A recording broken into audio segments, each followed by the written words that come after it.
So, rotational motion, 17th question will come in the reverse and book back. The oxygen molecule has a mass which has been given, inertia has been given, and it's rotating about an axis through its center, perpendicular to the line joining the two atoms.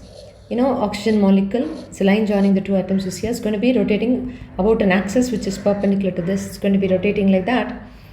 They've given the speed is 500 meter per second. They've also mentioned that the rotational kinetic energy is 2/3 the translatory kinetic energy. Okay, so the moment I see this, I'm just thinking translatory kinetic energy is actually half mv square. So it's 2/3 of this, which means the 2 and 2 get cancelled. Therefore, the rotational kinetic energy in itself becomes 1/3 of mv square. So then the rotational kinetic energy's formula is half I omega square is 1/3 mv square. You know the velocity, you know the mass, you know the moment of inertia, so you can find omega. If the question is to find the average angular velocity of the molecule, yes. Therefore, omega square is 2/3, taking the 2 that side, m by I into v square, and omega itself is 2m by 3I into v. So you know all the values such as mass and moment of inertia, and plug in and get the answer. The answer will turn out to be 6.75 into 10 to the power 12 radians per second. Okay, so this is the way you do it. You get the answer. So 17th question is over. Let's go to 16th question. The meter scale or meter stick is balanced at the knife edge exactly at the center. When two coins of each of mass 5 grams, so you're placing two coins, each of mass 5 grams and 5 grams, is put on the top of one another at 12 centimeter mark. So this says 0 at a 12 centimeter mark, means this distance is 12 centimeter. It's going to be placed here. The initial center of mass is at 50 centimeter. Now, because you're placing it, it has an ability to tilt this side, no? Because you put two coins here. So then if it has to stay balanced, obviously the moment of inertia has to shift towards the left. And they have given that the stick is found to be balanced at 45 centimeter. So if you know this is 45 centimeter, obviously the center of mass is being shifted by 5 centimeter. So if this is the old center of mass, and this is the O dash is the new center of mass, the distance between the old and the new is 5 centimeter. Okay. Okay, so O dash is 5 centimeter. What is the mass of the stick? Okay, let's consider that m is the mass of the entire stick. Okay, and that weight will be from the center. It will be downward. It's acting downward through the center, the entire mass. Okay, now let's consider that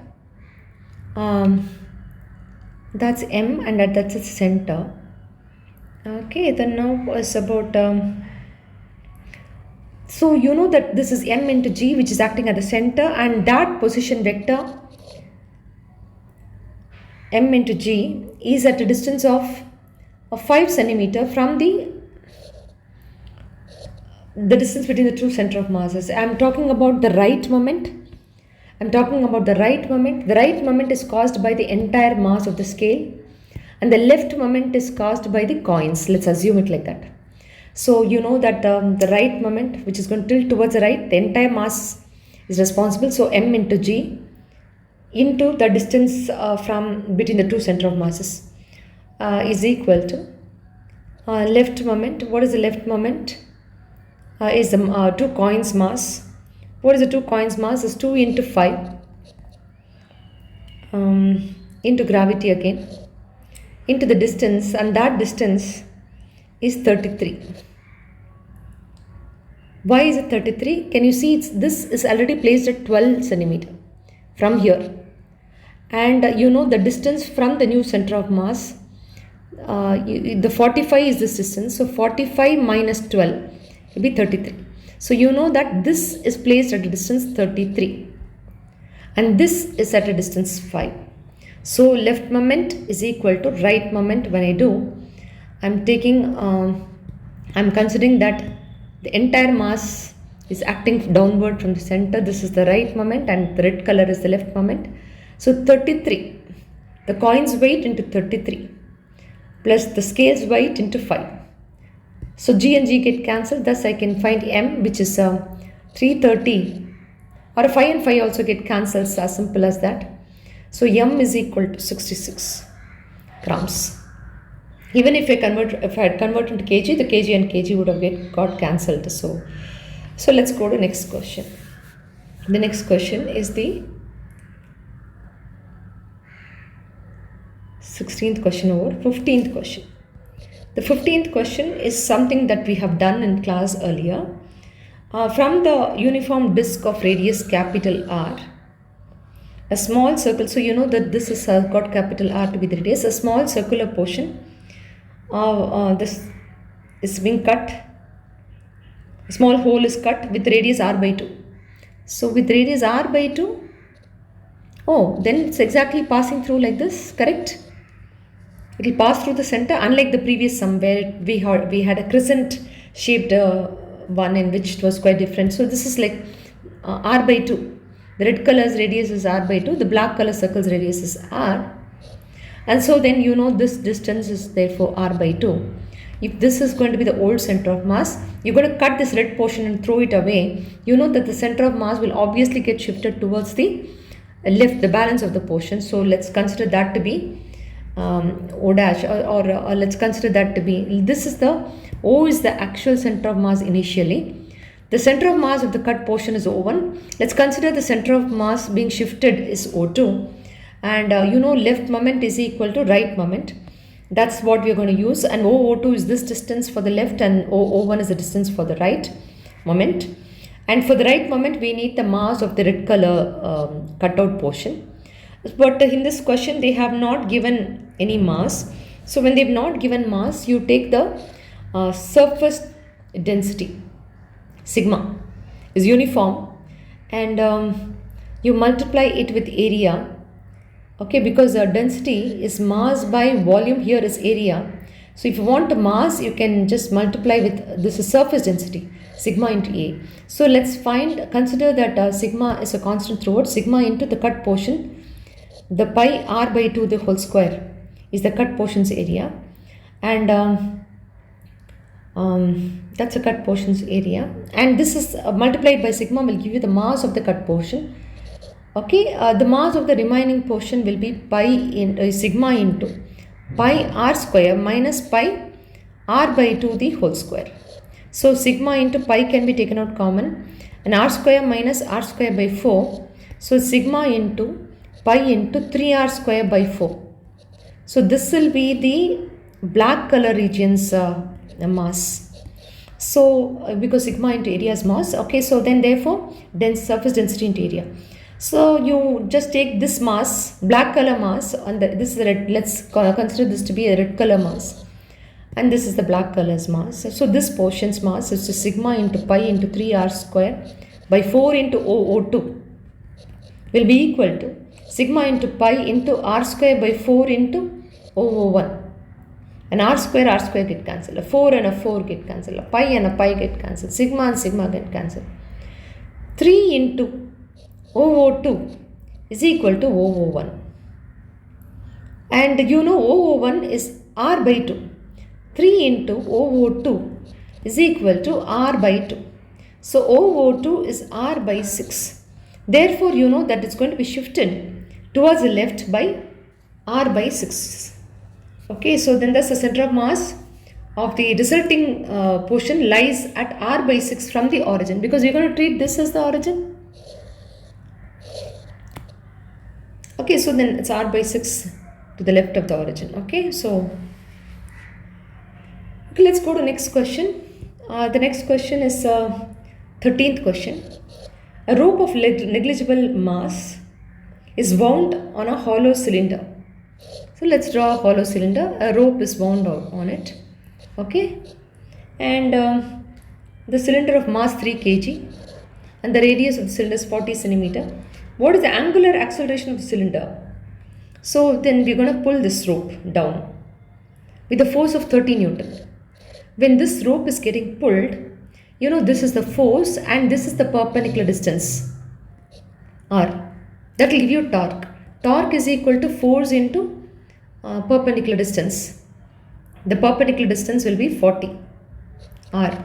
So 30 into 40 centimeter can be converted into meter, 10 to the power minus 2. You get 30 newtons to be your 30 newton. Sorry, not 30. 4 3s are 12. That's 12 Newton meter will be the torque. Once you find the torque, what is that they are asking? What is the angular acceleration of the cylinder? An angular acceleration is alpha. You know the relation between torque and alpha. You know torque is equal to, in general torque is force into perpendicular distance. Okay, but in this force torque is force into perpendicular. Okay, torque is equal to I alpha. We learned this formula. Torque is equal to I alpha. Therefore, if you want alpha, you can do T by I. What is T? T is 12 Newton meter. What is I? Moment of inertia of the cylinder. The moment of inertia of a hollow cylinder, you should know that's mr square. So it's m is mass, which is 3 into r square, which is 0.40 the whole square, the centimeter radius has been given. Plug in this value 3 into 0.40 the whole square. You get alpha, which is 25 radians per second. Radians per second square? Yeah, because it's angular acceleration. So you got the angular acceleration. Then they are asking for linear acceleration. So you should remember, when the torque is given, you can find the angular acceleration using the formula T is equal to I alpha, alpha is equal to T by I. Once you found the angular acceleration, you can find the linear acceleration. Linear acceleration is r times angular acceleration. And you already know what is r. R is 0.40 into the acceleration is 25. Therefore, you get 10 meter per second square to be the linear acceleration. That's the question. They've asked you to find the linear acceleration of the rope. Okay, let's go to the next question. The next question is the 12th question. Is where a child stands at the center of the turnable table. So you have a table, the top which can be turned. With two arms, a child is standing here with the two arms stretched outside. Okay, so then the table is set rotating with an angular speed of 40 rotations per minute. They have not given radians per minute or radians per second. They have given rotations per minute. Note the point. Okay, if you want to convert in radians per second, one rotation is 2 pi radian. So 40 into 2 pi radians per minute you will get. Then you will convert into radians per minute. But then you want radians per second, you still have to divide it by 60 to convert into radians per second. So just note this. Let's keep the sum in rotations per minute itself. Let's see if it's necessary to convert into radians per second. The turnable table is said to rotate with an angular speed of 40 rotations per minute. How much is the angular speed of the child? If he folds his hand, he's now going to suddenly fold his hand. Radius is less, moment of inertia is going to become more. When a hand is stretched, the radius is more. And moment of inertia is mr square. When the radius is more, inertia is more. When he folds his hand, the child folds his hand, the moment of inertia becomes less. And this is inertia, which is then like mass. Okay, so then you understand the moment of inertia, how it changes. So you have a moment of inertia I1 in this case and a moment of inertia I2 in this case. And you know that angular momentum remains conserved. The angular momentum L, do you know, is I omega. If you know this, just like the previous summation, T is equal to I alpha. In the sum, angular momentum is I omega. Then you can write I1 into omega 1 will be equal to I2 into omega 2. And in this case, moment of inertia is increasing in the first case. The angular velocity is decreasing. In this case, if this is going to decrease because radius is decreasing, moment of inertia will decrease, angular velocity is going to increase, so that the momentum remains conserved. So let's write this depending on have they given the radius. Let's see how much is the angular speed of the child. Okay, omega 2 if he's folding his hand, and thereby reducing the moment of inertia 2 by third of the initial value. So I2 is 2 by third of I1 has been given in the question.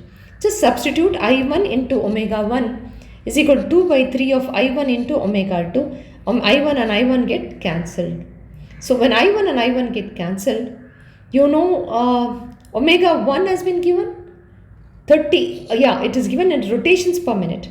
That's okay. We can do the sum both sides. We can find answers in rotations per minute instead of radians per second. There's no need in this because we are equating both. So what is it? It's omega 40 RPM, rotations per minute, is equal to 2 by 3 of omega 2. Just cross multiply, you get this and this get cancelled. 60. Omega 2 is 60 rotations per minute. You get the answer in rotations per minute, not radian per second. It's not in radians per second. So omega 2, is it correct? 2 by 3, 2 by 5. Oh, the question has got a problem. Okay, they are saying that reduces its moment of inertia to 2 by 3 times its initial value. Oh, it's reducing to 2 by 3 of its initial value. I think there's a printing mistake. It's 2 by 5 of its initial value.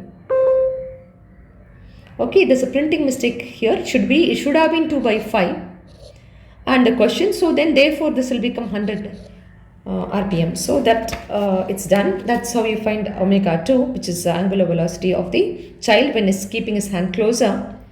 Now they're asking, second part of the question, they're asking, show that the child's new kinetic energy of rotation is more than the initial kinetic energy. What is the initial kinetic energy of rotation? Half I omega square, I1 omega 1 square is which is greater versus half I2 omega 2 square.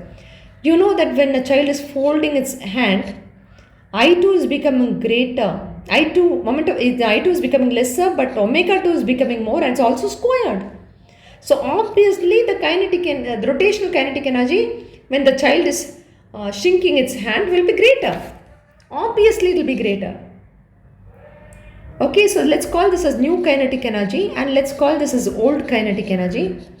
And let's do the ratio between the old kinetic energy, new kinetic energy versus old kinetic energy. New kinetic energy is half into I2 into omega 2 square by half into I1 into omega 1 square. I2 and I1, you already know the relationship, right? You can write I2 as 2 by 5 of I1. So we substitute that here. 2 by 5 of I1 into omega 2 square by I1 into omega 1 square. I1 and I1 get cancelled. You also know what is omega 2. You just now found out to be 100 and the initial one according to the question was given to be 40. Omega 1 is 40 and omega 2 is 100. So omega 2 is 100. 2 by 5 of 100 the whole square by omega 1 is just 40 the whole square. So when you calculate this, okay, this answer will turn out to be some 2.5. Just do the calculation, which concludes that the numerator, that's a new kinetic energy on the top, is greater than the old kinetic energy, or new kinetic energy is 2.5 times the old kinetic energy. New kinetic energy is 2.5 times old kinetic energy. You can substitute and check your answers are correct. Let's go to 11th question. A solid cylinder of mass 20 kg rotate about its axis. It's a solid cylinder, remember that. Then moment of inertia about its axis is mr square by 2, not a hollow cylinder. If it is hollow, it's mr square. And the kg is 20 kg has been given, and the angular speed is 100 radians per second, not rotations per minute or not rotation, radians per second. The radius of the cylinder has been given to be 0.25 meter. What is the kinetic energy associated with the rotation of the cylinder? What is the magnitude of the angular momentum of the cylinder about its axis? What is the kinetic energy associated? It's rotational kinetic energy, that's all. There's no translatory here. So it's half I omega square.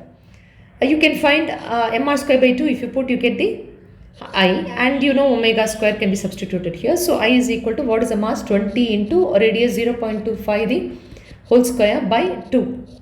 So that will get you, this is 25 is 625. So 0.0625 into 10, which is 0.625. That's the moment of inertia, and it's mr square, so kg meter square, and that's my moment of inertia. And omega square has been given. Just plug in this value. I into 0.625 into omega square is 100 the whole square will give me my rotational kinetic energy. Will give me my rotational kinetic energy, whose value will turn out to be 3125 kinetic energy, is therefore joules. Then they are asking for angular momentum. If you know kinetic energy, okay, you know kinetic energy, that's fine. That answer is done. Then they are asking angular momentum. If you know moment of inertia, the angular momentum is I into omega. L is equal to I omega. Okay, so then therefore I is given 0.62. You just found out, and omega is also given. So then therefore 62.5. Angular momentum is r times linear momentum. Linear momentum is mass into velocity, kg meter per second multiplied by another meter, kg meter square per second. So that's what is angular momentum, and that completes it. So there again you should know L is equal to I omega. So what are the formulas that you got to very clearly have in your mind? As I told you, the formulas where you got T is equal to I alpha. Very, very important. Just write it in your wall in the bedroom. T is equal to I alpha. The next formula is angular momentum is I omega. L is equal to I omega. Write it and put it, fix it on your wall. Torque is equal to I alpha. T is equal to I alpha. L is equal to I omega. And L is equal to I omega. So that's, you already know. I told you here. These two formulas are very, very important. Just take it, stick it in your wall. Something that relates, if you know moment of inertia, it's torque and alpha, and angular momentum and omega. Okay, L and omega. Okay, so that relationship, if you know, then you can directly substitute this and get the value of angular momentum. So let's go to next question, which is the 10th question. 10th question, the torque of equal magnitudes is applied to a hollow cylinder and a solid cylinder. So there is a hollow cylinder as well as a hollow cylinder as well as a solid cylinder. What is the variation? This is called mr square by 2, and this is mr square, moment of inertia. Both are having the same mass, the same radius. Yeah, perfect. The cylinder is free to rotate about its standard axis of symmetry. Oh, it's rotating like this. Standard of axis of symmetry.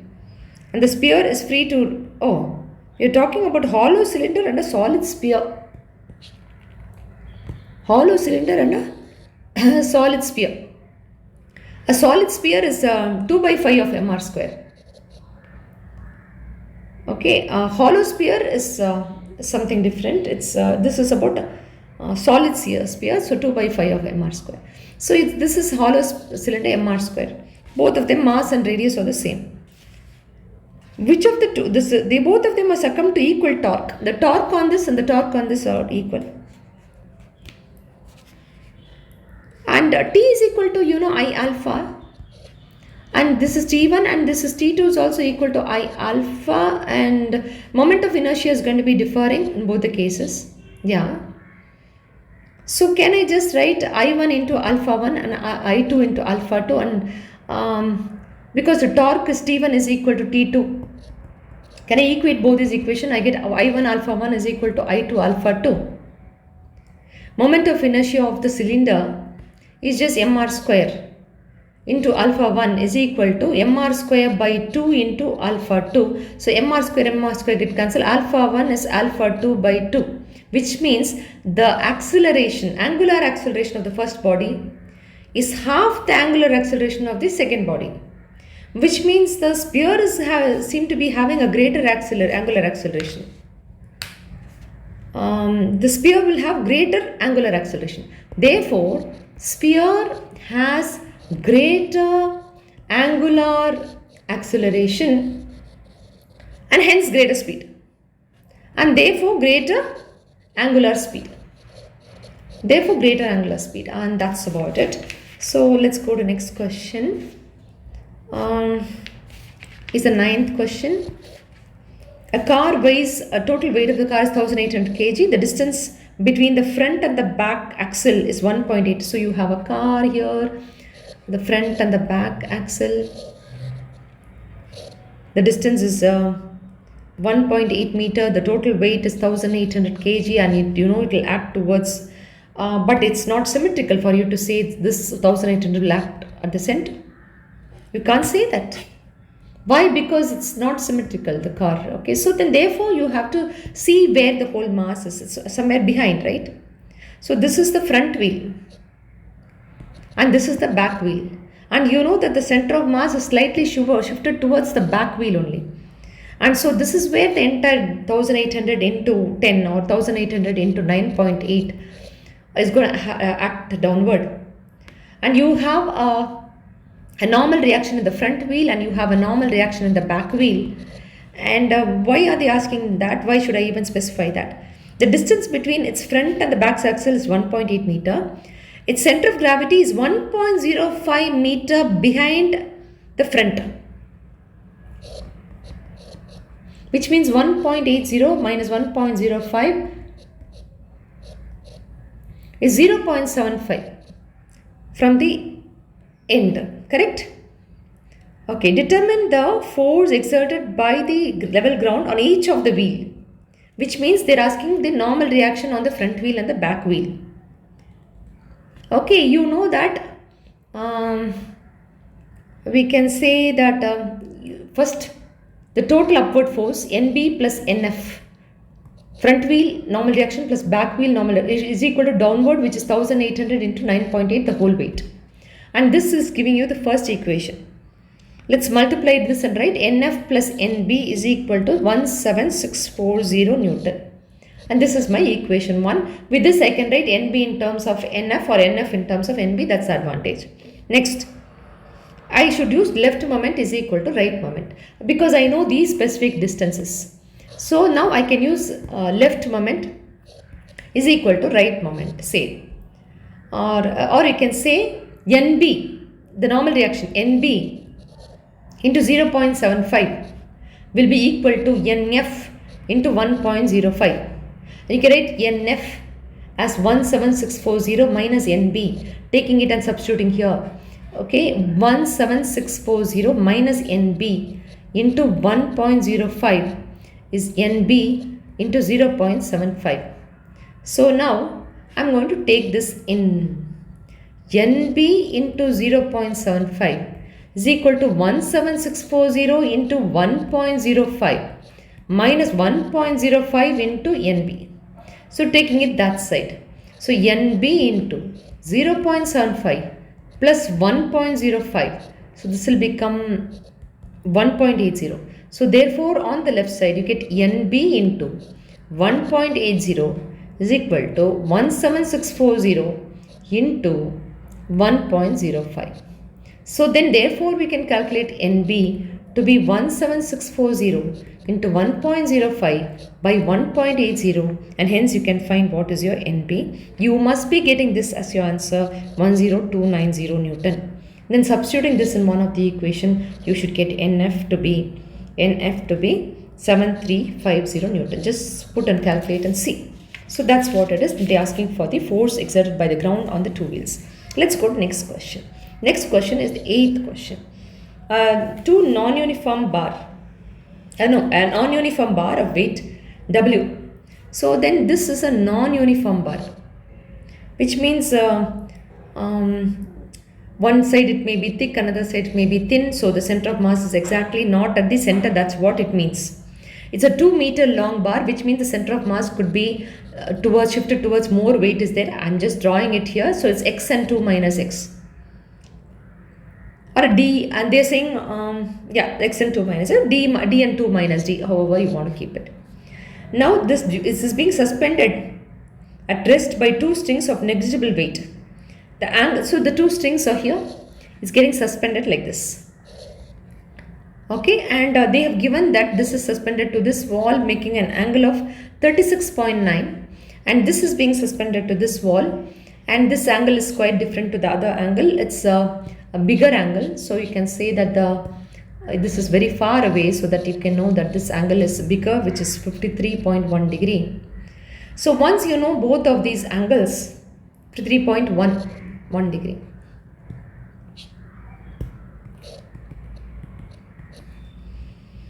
You can break this down into, there will be the center of mass through which the weight is going to definitely act downward. And this is going to be, there will be a tension here which is going to be broken down into a T cos 36.9 and a T sin 36.9. And similarly you will have a tension on the other side also. And this can be called therefore T2, T1, and this can be called a T2 to break it down into components. So this will be T2 cos 53.1 and a T2 sin 53.1. Okay, so this is how the tensions are.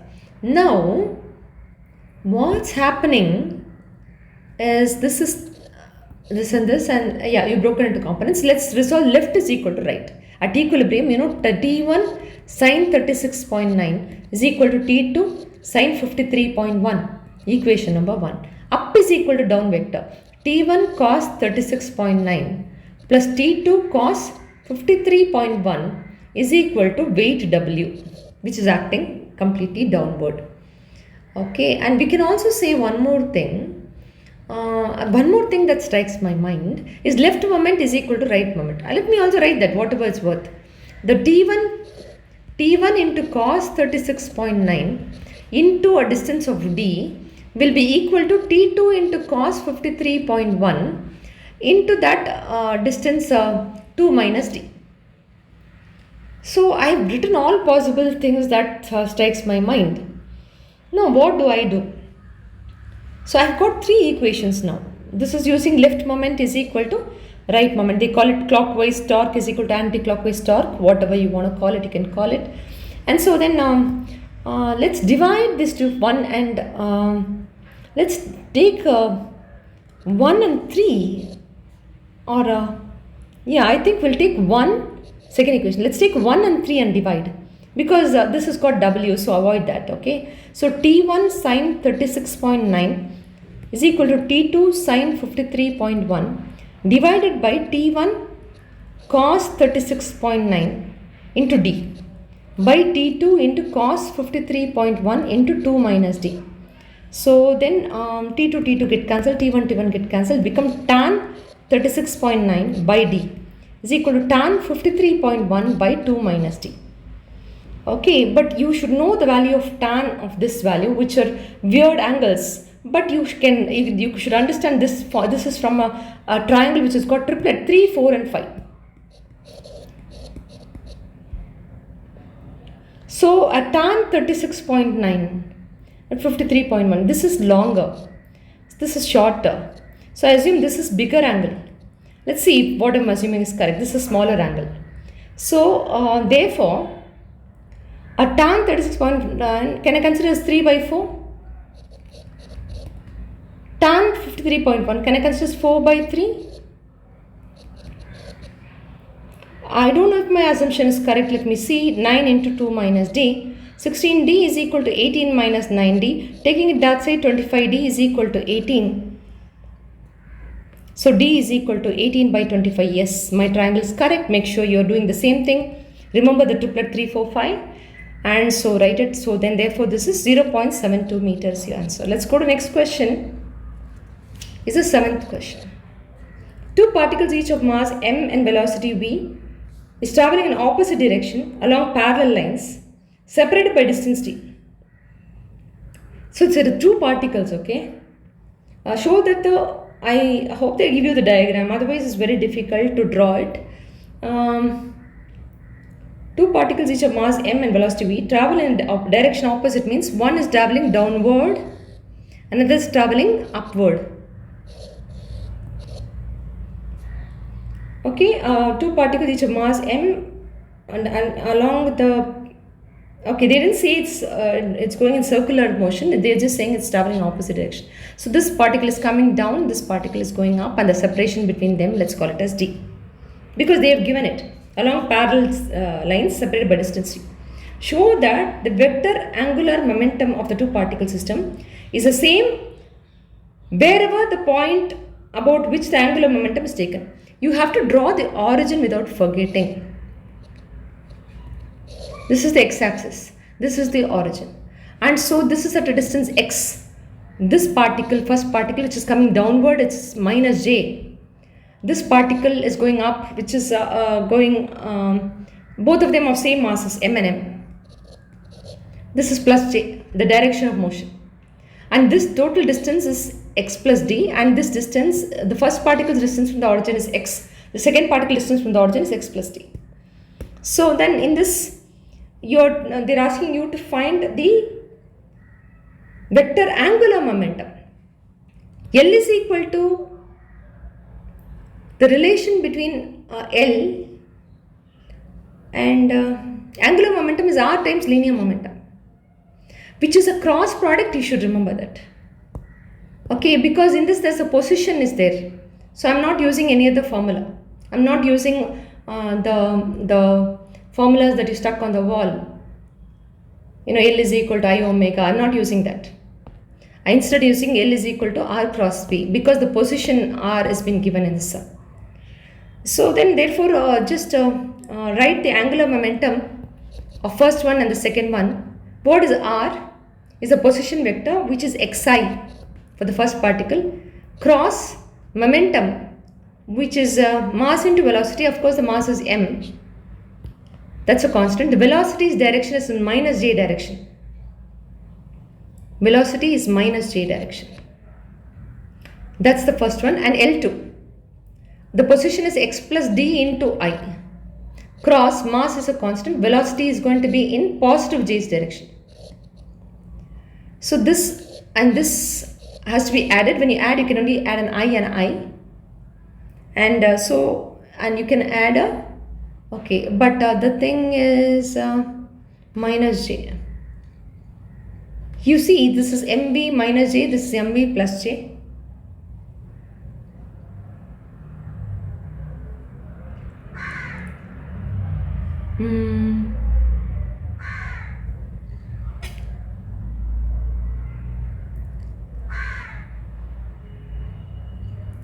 Because of this minus sign, this is going to become minus an I cross j. What is an I cross j?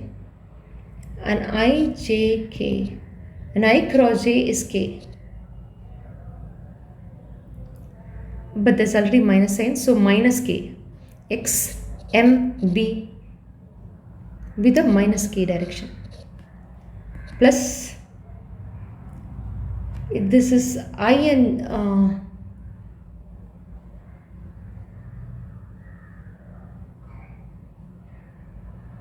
okay, this is can I write this as xi plus di, which is getting crossed with mbj. So first cross it I and j. What is I cross j? Again, I cross j is k. So I get xmbk. And directly both of them is getting cancelled. Next is with the d. So dmv, I cross j is k. So the final answer is dmvk. K is the direction. So then k is just k cap direction, z direction. So it's only depends on d, which is the distance between the two masses. It does not depend on its position from the origin. So whichever position you're going to consider, it doesn't matter. It's always going to be dependent only on d, which is the distance between the two particles in this case. That's the proof. So let's go to next question. It's the sixth question. The sixth question. Find the components along x, y, z axis of the angular momentum L of the particle, whose position vector r is rectangular components. They've given x, y, z. Momentum is component. Okay, the momentum has got components pxi plus pyj plus pzk. And then what else they've given? R vector has got components xi plus yj plus zk. Rectangular components has been given. And angular momentum is also having components along x-axis. So let's write lxi plus lyj plus lzk. One moment you see this, L is equal to r cross p. So basically take r and p and cross it. And how do you cross it? You write it as ijk, x, y, z, px, py and pz. Let's cross it. It's I into minus j into plus k into what is I into top to bottom minus bottom top pz minus py into z minus j into x into pz minus px into z plus k into x into py minus px into y. In thus you have the respective I cap, j cap and k cap. You equate it to angular momentum Lx into I plus Ly into j plus Lz into k. So what is Lx? What is Ly including the negative sign?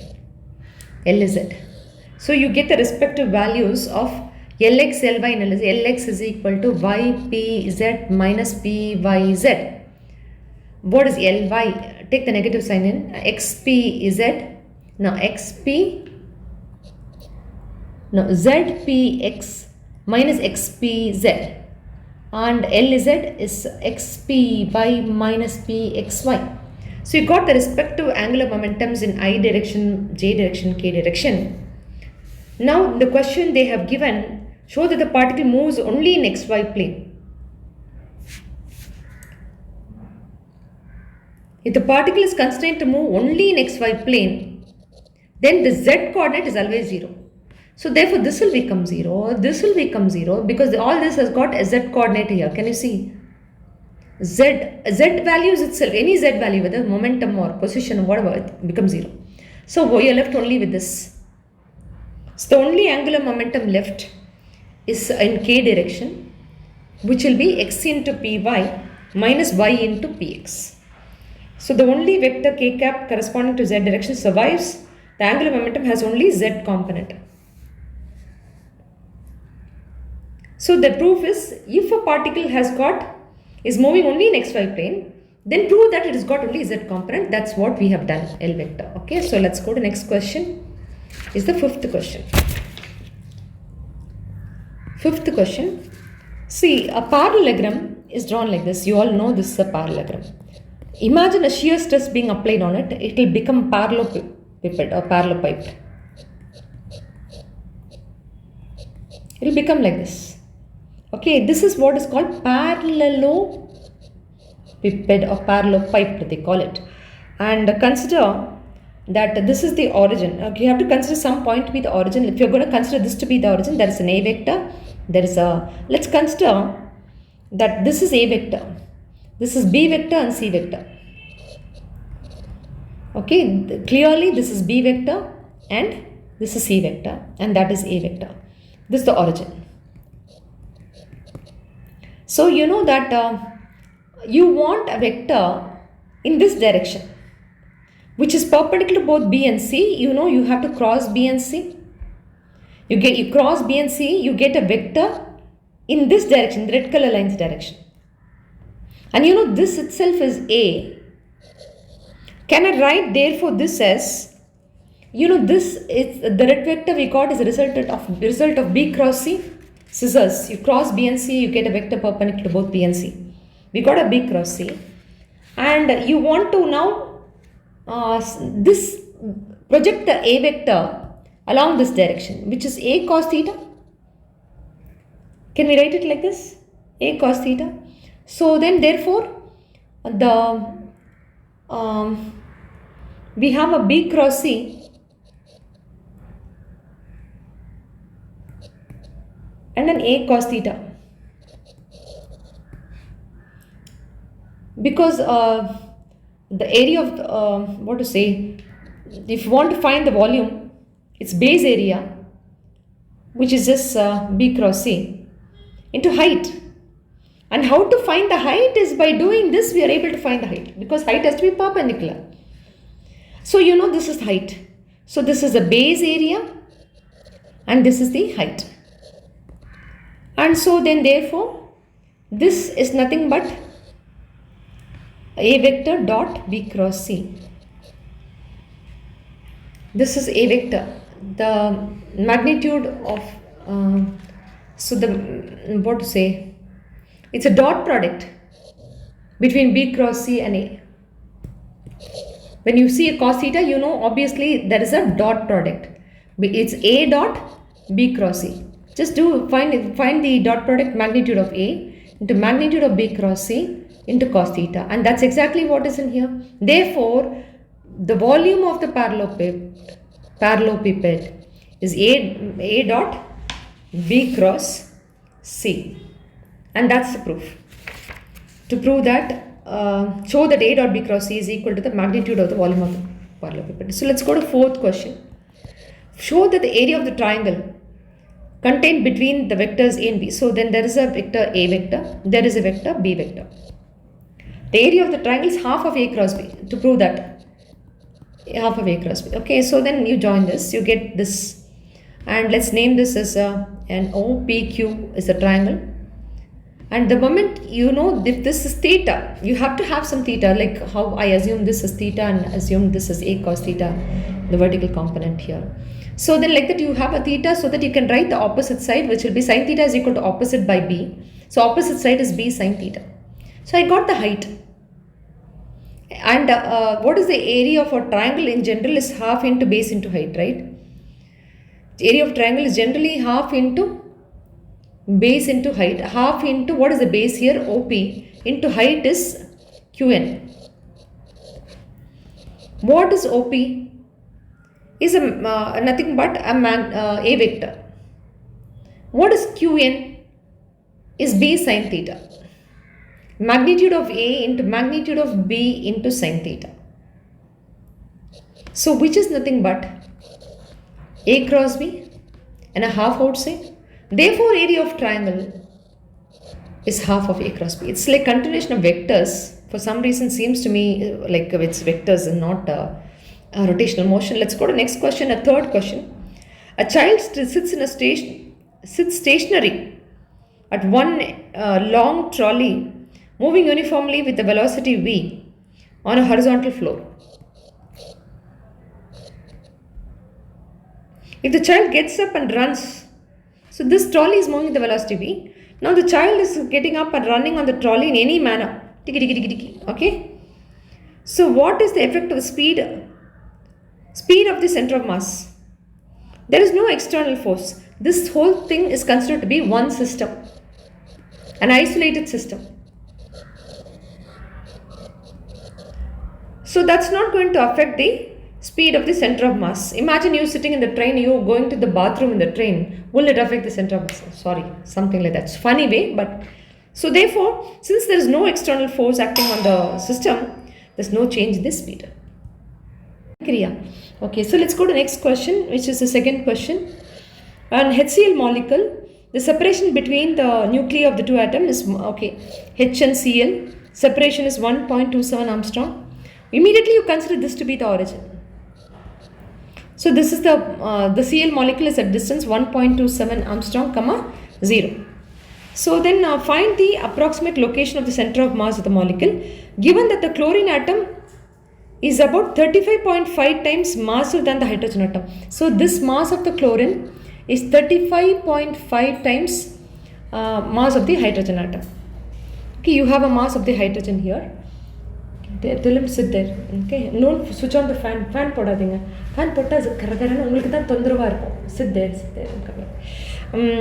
Find the approximate location of the center of mass of the molecule, given that the chlorine atom is 35.5 times as massive as the hydrogen atom. Nearly all the masses of the atom is concentrated in its nucleus. Okay, immediately you consider this to be the origin, and this is the x-axis. You know 0, 0 is where your mass 1 hydrogen is located, and 1.27, 0 is where your mass 2 is located, and you know between them somewhere is the center of mass, but it's not exactly at the center because the distribution of mass is not uniform. The whole weight is shifted towards the right. So you know for that matter the center of mass is going to be shifted towards the right. You can consider one distance as x, another distance as 1.27 Armstrong minus x. So when you do this, so when you do this, you can do left moment is equal to right moment, but it's what is spinning? Is there anything spinning here? HCl molecule, the separation between them is given. Find the approximate location of the center of mass, given that the chlorine atom is okay. Nothing is spinning. Okay, so The question is about the center of mass. So you're going to find the center of mass. Why can't I use left moment is equal to right moment? Just the thought, okay? Why can't I use that? The mass of the hydrogen is 1 into X is equal to mass of the chlorine 35.5 into 1.27 Armstrong minus X. If I do it like this, what will happen? Let's see. I don't want to copy what's given in Aurora too. So sorry. So just try to get it inside and then multiply and then find the value of X and check if you're getting 1.235 Armstrong to be the answer. Just check it out. But however, what they have done is the weighted average m1 into x1 plus m2 into x2 by m1 plus m2. This is even more easier. M1 is 1 into position is 0. We mark the origin, right? Why should you have to do left moment is equal to right moment? But in case you forgot this and you're using this, are you getting the same answer? Something you could check. So M2 is the 35.5 times. So it's 35.5 into x2 and the position is 1.27 itself. By M1 plus M2 is just add both the masses, so it's 36.5. So this is a better way of doing, but however think of this method also. So let's go to first sum. The first sum is give the location of the center of mass of a sphere. It's at this geometric center. Cylinder, geometric center. So for cylinder, you are actually making this meet and making this meet, you get the center of mass. For a ring, you join the diameters, you get the center of mass. For a cube, you join the diagonals, you get the center of mass. For every body, will the center of mass lie inside the body? Not necessarily. If supposing a tenicoid ring, the center of mass can also be here, or you just join by means of a thin wire here. The center of mass could also be here. You can hold it like this. So it's not necessary. Just leave it like that. Okay, so I've completed all the book back sums now.